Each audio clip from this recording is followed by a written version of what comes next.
გამარჯობა მეგობრებო, მიუხედავად იმისა, რომ Excel-ი სერიოზული გამოთვლების, მოდელების და ასე შემდეგ შესაქმნელად არსებული პროგრამაა, ჩვენ შეგვიძლია ზოგჯერ გავხალისდეთ კიდევაც და ცოტა ესეთი სახალისო და საინტერესო ელემენტებით გავამდიდროთ ჩვენი Excel-ის ფაილები. სწორედ ასეთი ელემენტია, რომელიც დღეს მე მინდა წარმოგიდგინოთ.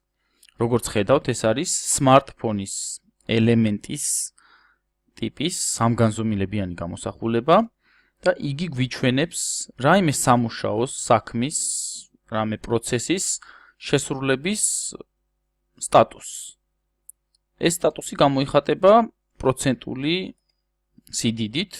როგორც ხედავთ, შესრულებული საქმე არის 50%-ით და ეს ელემენტის გვიჩვენებს 50%. თუ კი 50%-ის ნაცვლად ჩავწერთ 80%-ს, შესაბამისად ელემენტის გამოსახულებაც შეიცვლება, გვიჩვენებს 80%-ს, დაუშვათ თუ კი ჩავწერთ 25%-ს, ასევე გვიჩვენებს შესაბამის გამოსახულებას. დღეს ვისაუბრებთ, როგორ შეგვიძლია შევქმნათ ზუსტად ასეთი ტიპის ელემენტი, რომელიც აღიქვავს ჩვენს მიერ მითითებულ მონაცემებს და მიიღებს შესაბამის ფორმას. ამ ელემენტის შესაქმნელად პირველ რიგში ჩვენ გვჭირდება დამხმარე მონაცემები. დამხმარე მონაცემები გულისხმობს, რაც მთავარია შესრულების პროცენტს და ასევე მის საპირისპირო მაჩვენებელს, ანუ შესასრულებელი დარჩენილი სამუშაოს პროცენტს, რომელიც გამოითვლება როგორც ერთს გამოკლებული შესრულების პროცენტი. რაც შეეხება ამ ორ მაჩვენებელს, ეგრეთ წოდებულ ქუდებს, ეს ჩვენ გვჭირდება ელემენტის თავში და ბოლოში არსებული აი ამ ნაცრისფერი ნაწილების გამოსახვისთვის. ამიტომ ჩვენ უნდა შევადგინოთ ესეთი ცხრილი, შემდეგ მოვნიშნოთ ეს ცხრილი და ჩავსვათ დიაგრამა. დიაგრამის ჩასასმელად უნდა ავირჩიოთ სამგანზომილებიანი, ეგრეთ წოდებული stacked column ტიპის დიაგრამა, დავაჭიროთ. ჩაჯდება შესაბამისი დიაგრამა. როგორც ხედავთ, ამ დიაგრამას ჯერ არავითარი საერთო არ აქვს ჩვენს შედეგთან, მაგრამ მე ნაბიჯ-ნაბიჯ გიჩვენებთ, როგორ უნდა შევქმნათ smartphone-ის ელემენტი. პირველ რიგში ამ დიაგრამაზე ჩვენ უნდა დავდგეთ და გამოსულ მენიუში დავაჭიროთ switch row column relax. მივიღეთ შედარებით უფრო მსგავსი ფორმატი, მაგრამ რა თქმა უნდა, კვლავ ბევრი ელემენტი აქვს დასამუშავებელი.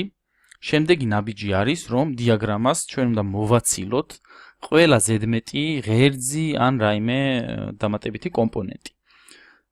მივყვეთ სადითაოდ, დაუშვათ სათაურიდან, მაუსის მარჯვენა ღილაკზე დაჭერით, ჩვენ ასე უნდა წავშალოთ თითოეული ზედმეტი ელემენტი და უნდა დაგვრჩეს მხოლოდ ეს გამოსახულება. შემდეგი ჩვენი ნაბიჯი არის მისი გაფერადება, რადგან ეს ფერები ჩვენ არ გვაწყობს. ჩვენ აი ეს თავი და ბოლო უნდა გქონდეს აუცილებლად ნაცრისფერი. ამიტომ იგივე მარჯვენა ღილაკით გამოვიძახოთ კონტექსტური მენიუ და შევარჩიოთ ნაცრისფერი. ასევე ბოლოშიც გავაფერადოთ ნაცრისფრად. რაც შეეხება შუა ნაწილს, ქვედა ნაწილი, შესრულების ნაწილი ჩვენ უნდა გავაფერადოთ მწვანედ, რადგან როგორც წესი ელემენტებზე ასეა გამოსახული. ხოლო ზედა ნაწილი გავაფერადოთ შავად.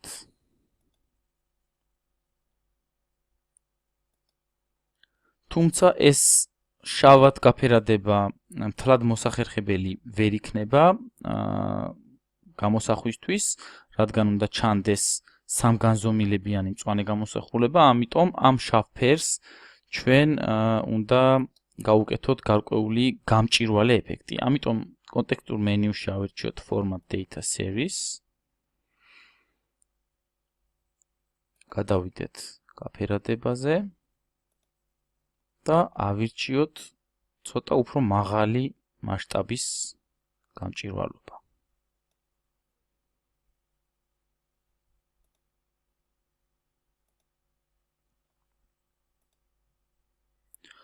შემდეგი ჩვენი ნაბიჯი უნდა იყოს თავად ჩარტის დიაგრამის ფონის გაფერადება რომელიც ასევე შავად გავაფერადოთ. შემდეგი ნაბიჯია უკვე ამ ფორმისთვის ცილინდრის ფორმის მინიჭება, ვინაიდან ჩვენ გვჭირდება ცილინდრული ფიგურა. ამ შემთხვევაში ჩვენ უნდა დავდგეთ და იგივენაირად გამოვიძახოთ კონტექსტური მენიუ და Format Data Series ამ მენიუში ავირჩიოთ ცილინდრი. უკვე მივიღეთ ცილინდრის ფორმა. ასევე ჩანს, რომ ეს ცილინდრი არის ცოტა დახრილი, ამიტომ ჩვენ გვჭირდება მისი გასწორება. გასასწორებლად კონტექსტურ მენიუში უნდა ავირჩიოთ სამგანზომილებიანი ბრუნვის მენიუ. X-ის შემთხვევაში უნდა ჩავწეროთ 0, ხოლო Y-ის, ანუ Y-ის შემთხვევაში 10. მივიღეთ ჩვენთვის უფრო მისაღები კომბინაცია. ხედავთ, რომ ეს ფორმა უკვე დაემსგავსა ადრე შექმნილ ელემენტს, მაგრამ კიდევ გვაკლია რამდენიმე კომპონენტი. ერთი კომპონენტი არის ამ პროცენტული მაჩვენებლის გამოსახვა, რისთვისაც დავაჭერთ გამოვიძახებთ კონტექსტურ მენიუს ამ მწვანე ნაწილზე და დავაჭერთ add data labels. გაჩნდება უკვე აქ 25%. ჩვენ შეგვიძლია დავაფორმატოთ ეს 25%, გავაზარდოთ ზომაში. ასევე მივცეთ მას თეთრი ფერი, რათა უფრო კარგად აღიქმებოდეს, შეგვიძლია ასევე გავამუქოთ. კიდევ გავადიდოთ. და დაგვრჩა მხოლოდ ერთი კომპონენტი, რომელიც არის აი ეს პატარა წვერი, თავი ამ ელემენტის. ეს ჩვენ შეგვიძლია insert მენიუში ჩავსვათ ცილინდრის ფორმის ფიგურა, რომელსაც ასევე მივანიჭებთ ნაცრისფერს, რათა იყოს მსგავსი. ისი ჩარჩოც და შიგთავსიც იყოს ნაცრისფერი. დავაპატარავოთ და დავასვათ ელემენტს თავზე. ეს შტრიხიც დავამატეთ. ეხლა შეგვიძლია გავტესტოთ, ავირჩიოთ მაგალითად 70% და უკვე როგორც ძველი, ისე ჩვენი ახალი ელემენტიც გვიჩვენებს შესაბამის მონაცემებს. აი ესე საინტერესოდ და სახალისოდ შეგვიძლია გავამრავალფეროვნოთ ჩვენი სამუშაო და ჩვენ დიაგრამებში შევიტანოთ ესეთი განსხვავებული და არაორდინალური შტრიხები. მადლობას გიხდით ყურადღებისთვის. გააზიარეთ და დაალაიქეთ ჩვენი Facebook-ის გვერდი, გამოიწერეთ ჩვენი YouTube-ის არხი და გისურვებთ წარმატებებს.